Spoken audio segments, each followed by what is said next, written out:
A simple neck key holder? Not quite. Today I'm going to show you 3 different ways to make this lanyard, from the simplest version to the cleverest one. And I will even show you a 4th version at the end of the video. The pattern itself is very simple. It is just one long strip of fabric. To work out the length, place a tape measure around your neck. For our mannequin, 78 centimeters seems enough, and I am adding 2 centimeters straight away for seam allowance. So I will cut my strip 80 centimeters long.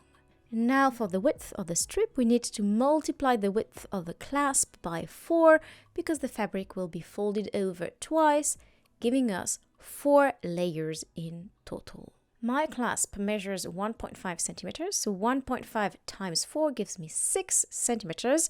That will be the width of my strip, which I am cutting from a fairly lightweight cotton canvas. That is the kind of fabric I would recommend for this project. Of course, I could simply have given you standard measurements that work well enough, but I think it is useful to understand why we're doing things this way so that you can gradually become more independent. And that is exactly what my course on made to measure accessories is all about. You will find the link in the video description.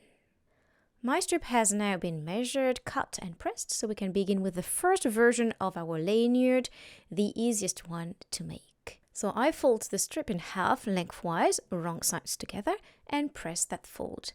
This fabric is a little plain, I will admit, but the right and wrong sides are clearly different, which will make it easier for you to follow each step. That center fold will now act as our guide. I fold one long row edge in so that it meets the fold, then I press that crease all along the strip, and as you can imagine, I do exactly the same thing on the other side. This fabric is rather understated, almost too sensible. It had been sitting rather bored in my fabric stash, but I will leave you to imagine how this would look in the fabric of your choice, something more colorful, more playful, or, on the contrary, perfectly plain. Finally, I fold the strip once more lengthwise, making sure that the edges line up neatly. And to complete our little masterpiece, we are going to top stitch all along both sides, about 1.5 millimeters from the edge. You can, for instance, use the inner corner of your presser foot as a guide along the side of the strap. That will help you stitch at a perfectly even distance from the edge, which is really important here. There we are, look how neat and pretty that is. One last press to settle the threads into the fabric. I trim the ends if needed, and now I can slide the strap through the clasp and fold it in half. I line up the 2 ends and stitch them together with a 1 centimeter seam allowance. That is done, now watch carefully. I slide the clasp from the folded end down toward the end we have just sewn, and I turn the strap back on itself through the ring of the clasp so that the seam allowances end up tucked inside. We are going to press that joining seam right up against the clasp along with the seam allowances so that everything is as discreet as possible and sandwiched inside the strap. Then we can stitch about 1 centimeter away from the clasp to hold everything in place. And voila, the first version is already finished. It is a very simple construction, a mid-range finish rather than a high-end one, because the seam allowances are still technically visible, or at least their bulk is. But of course we can do better than that. So before I show you the same accessory with a more high-end construction, in other words, with no visible seam or seam allowances at all, let me show you this little toiletterie bag that someone gave me. It uses exactly the same mid-range construction we have just made. Here too we have a strap inserted around a ring, and look at the bulk it creates. It becomes even more noticeable when the fabric is thick. This method is very quick, which is why it is often used in industrial accessory making. It saves time, and time saves money. You will also notice that the stitch length is much longer than a standard stitch, again to save time and money. And if we look inside, the finishing simply has not been done. This is not criticism at all, it is simply a little case study, if you will, to draw your attention to the different levels of construction and train your eye to spot them. That is how you improve even when you are making something as simple as this lanyard. So how do we achieve this construction without that little ridge of fabric, the one that did not bother us at all 30 seconds ago, but that you probably will never be able not to unsee now? I take no responsibility for what you will no longer be able to pretend not to notice. For our more high-end version, as we would say in sewing, we are starting again with the same strip of fabric, already pressed and folded twice. But this time we insert the clasp right away before doing our top stitching. The other difference is the order of assembly. We are also going to join the ends before top stitching. I open the strip out at each end, place them right sides together and pin them carefully, making sure the edges line up properly. Now we simply sew the two ends together with a 1 cm seam allowance, then press the seam allowances open on either side of that seam. You can use an iron or just your fingers if you're working with a crisp woven cotton to avoid pressing out the folds that will help us close the strap again afterwards. I trim the corners without cutting in the seam, of course, to avoid having too much fabric bulk inside our tube. Now that the 4 corners are trimmed, I can fold the fabric back up and end up with one lovely, uninterrupted loop. At this stage, the fabric is only folded and pressed, it has not been stitched yet. So now we are going to top stitch along both folded edges. First edge all the way around, about 1.5 millimeters from the edge, and then the second edge also all the way around. You will see that it is very easy to move the clasp out of the way as you sew, and once you have stitched all the way around, a few securing stitches and we are done. Then we can move on to the other side. I started just above the joining seam and I will do the same thing for the second row of top stitching.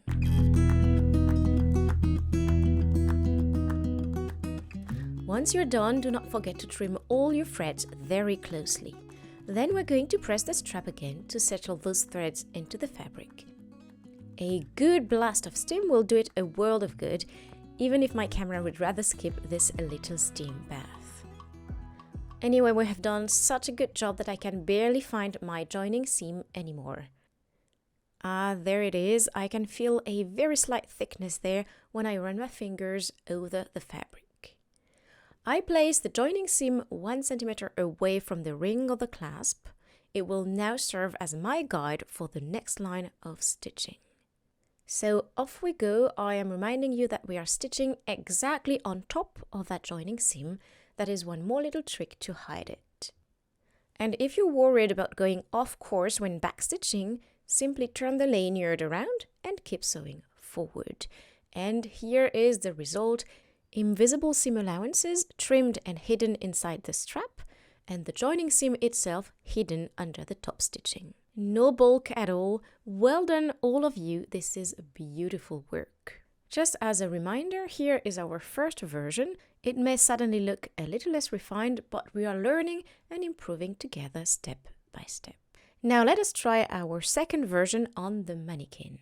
Is it perfect or can we do even better? It is already very nice, but let us take a closer look. Would it not look even better if the lanyard lay flat against the chest? At this point, it is no longer about improving the finish, it is about rethinking the accessory so that it looks even better when worn. So let us do that. I have prepared and folded my strip. I have already threaded on the clasp, and now I'm going to show you a very clever little trick to get exactly that effect.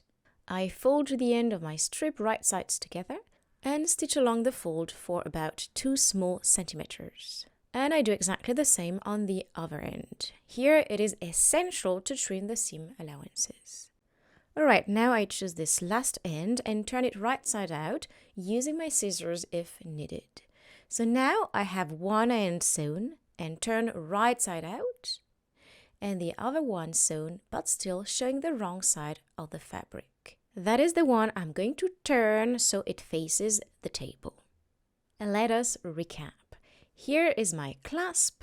On one side the fold is at the top and the sewn end is lying with the wrong side of the fabric against the table, leaving a little opening here. The other side of the strap also has its fold facing upward, with the folded edges resting against the work surface. The goal now is to insert the narrower end into that opening using your scissors if necessary, and you will see that yes, they really do help here. So that you can see more clearly, I'm deliberately pulling the end out a little further than necessary. The folded side of the inner tube sits on the side of the seam of the outer tube, and the sewn end of the inner tube sits on the folded side of the outer tube. Now we fold the seam allowances back on either side of the seam and stitch everything together with a 1 cm seam allowance. Just remember that the inner tube should not stick out like this. I am only doing that here so that you can see what is going on. Once that seam is sewn, we absolutely have to trim the seam allowances. I trim all the layers back to 5 or 6 mm, and I also remove some bulk from the outer tube and even trim the corners as well. We want as little excess fabric as possible so that when we turn everything right side out, there is no unnecessary thickness. And there we are. The flatter it is, the better it looks. It is all about doing your best and improving with every lanyard. To finish, we're going to top stitch it, and you are about to see something rather surprising. We are still sewing along the right hand side of the strap, 1.5 mm from the edge, and, plot twist, the threads from the beginning of our stitching are now appearing on the left hand side. No trickery, no funny video editing, I promise. We keep sewing on the right, and as you can see, the left side is being stitched. It is like an endless seam, almost like a giant figure 8. And look, here we go. Suddenly our threads are back on the right again. I place the joining seam just inside the ring of the clasp so that it is completely hidden, and then I can sew a line of stitching about 1 cm away from the ring. You can sew it just as it is, or if you want to be extra refined, you can put the lanyard back around your neck and use a pin to mark the natural angle at which it falls when worn, then stitch it in that exact position. Now, my friends, look carefully at the difference between this version, which lies beautifully flat across the chest and around the neck, and the previous version, which is one you most often see in tutorials online. Let me show you the difference once more when worn. Version 2 has impeccable finishing, but it does not lie flat. And version 3, our clever version, lies beautifully flat against the chest. Bravo à nous, well done us. It never hurts to give ourselves a little credit. 1,000 congratulations on your work. We are going to stop here for today, but do not be sad. If you are one of the students in my Made to Measure accessories course, I have recently added a 4th version of this lanyard, even more couture, more technically advanced, and featuring 2 beautiful joined piped edges, a little workshop secret I had been very eager to share with you. Bye bye! À bientôt!